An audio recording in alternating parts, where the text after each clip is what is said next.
in Calgary, I think presents a better option for Kadri to win right now, especially after the trades that they made after they lost Gaudreau and Tkachuk, bringing in Huberdeau, bringing in Weegar.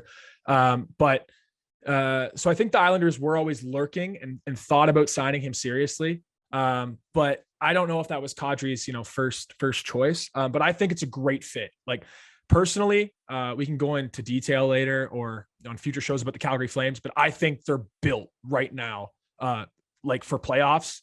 This might be a hot take, better than they were, with Gaudreau and Tkachuk. Like I really believe, adding a guy like Kadri who's had success against McDavid in the past with the Leafs, like shutting him down. And he's always been known as a shutdown center against the other team's top players. I think, Calgary's going to get a lot out of him. Maybe not at the back end of that deal, but for present day right now, first couple of years, I think it's a great signing for Calgary. What about you, John?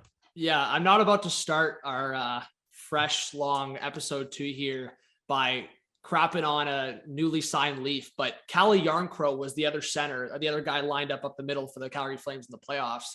And not to say that it was like this huge disadvantage, huge letdown for the Calgary Flames in that aspect, because I look at Jacob Markstrom and what he did in that series, or what he didn't do in that series, and obviously that big letdown. But you look at the matchup game, and the Oilers for most of that series were running 3 centers: McDavid, Draisaitl, Nugent Hopkins.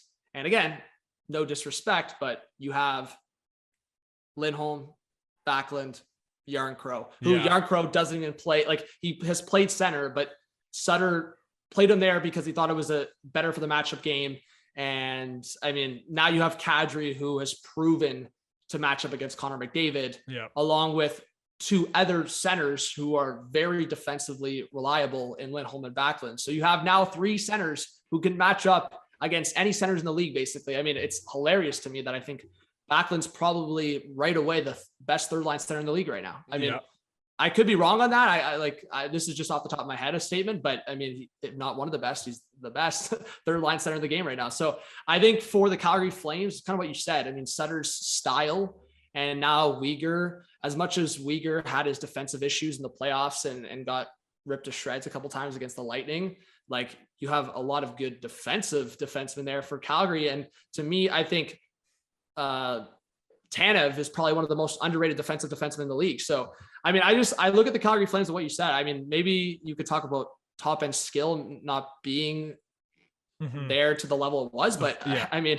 Huberdeau's still top notch. And you know what, you can debate the contract length all you want, but we're talking about for the now. And I think for the now, the Calgary Flames are still as competitive as they were, if not more in some ways. So I guess for you, did you expect the Calgary Flames to turn it around in any sense, or were you on that train of like, oh, this team's done, this team's going to the bottom of the Pacific real fast? Well, I mean, if you're looking at it, as the days were going by there, I mean, it became pretty clear Gaudreau was probably going to leave. Obviously, as we got closer to free agency, as soon as free agency day hits, at midnight, he can no longer get the 8 years from Calgary. So obviously when that happened, you knew he was gone. And so you always were thinking, okay, how's this going to affect Tkachuk? And for him to, I think he did them a solid, giving them a full year to trade him before, he was a UFA, walked to UFA, right? So I mean, this has got to be one of the best performances from a GM in terms of the hand he was dealt in Brad Treliving, what he did here to bring in Huberdeau, Weegar, and Kadri. I mean, like you said, the top end skill might not be as prolific as it once was with Gaudreau and Tkachuk. I mean, you lost 2/3 of one of the best lines in the league. But like you were alluding to with that blue line it's got to be one of the best now, right? I mean, it doesn't have that maybe elite level defenseman that you can, think of when you think of the top ones in the game, like Hedman, Yossi, Makar, but 1 through 6, it's pretty solid. And they got, if Markstrom can rebound from that terrible playoffs that he had, one of the best goalies in the league. So I'm high on Calgary, John. I'm really high on Calgary. I was also just going to say, not to say that I'm going to entertain this conversation, but Flames fans on this high from getting Huberdeau and they getting Kadri were, I don't know, they were speculating that based on Makar's kind words about Calgary to Kadri that, Makar might make his home return come to Calgary, but I'm not gonna speculate on that front. But I mean, hey, Calgary, they got a really complete defense. Maybe they go after that star one day, but Yeah. definitely a complete defense, and a defense that Sutter will probably love. So just kind of, I mean, we know what Kadri can do. And at least for the very now, we saw what he did in the playoffs. If he's healthy, doesn't get suspended, we know how deadly he can be in the playoffs. Mm-hmm. So kind of transferring over to Monahan, who, and I kind of talked to you about this, and Thomas and I have a buddy that's related to Monahan. So it kind of worked funny that days before free agency, Monahan was getting married, and Johnny Gaudreau and many other Flames guys and former Flames guys were at this wedding. So it's like you have Gaudreau, Monahan, and other guys going to this wedding, that it's like a couple guys leaving, a couple guys that just recently left, and then now Monahan, who's gotten moved. Flames.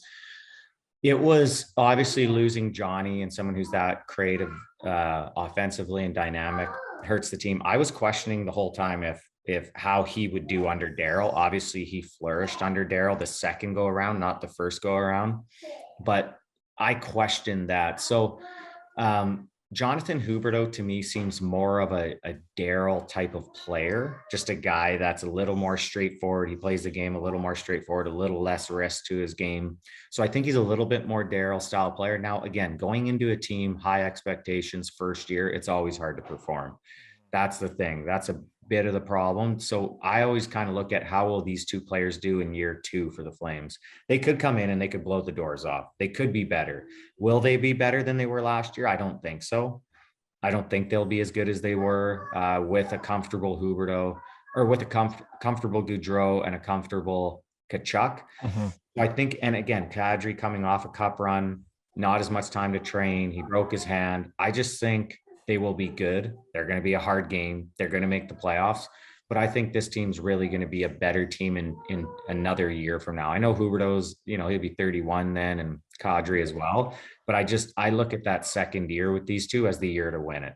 This year as well. They have to try to win it this year. They have especially with Weegar as well. Like, he's on his last year of his deal. I mean, they got to go for it this year. But yeah, you got to go for it this year. I agree. I just think if I'm looking at the realistic possibility, I think it's year two with this team.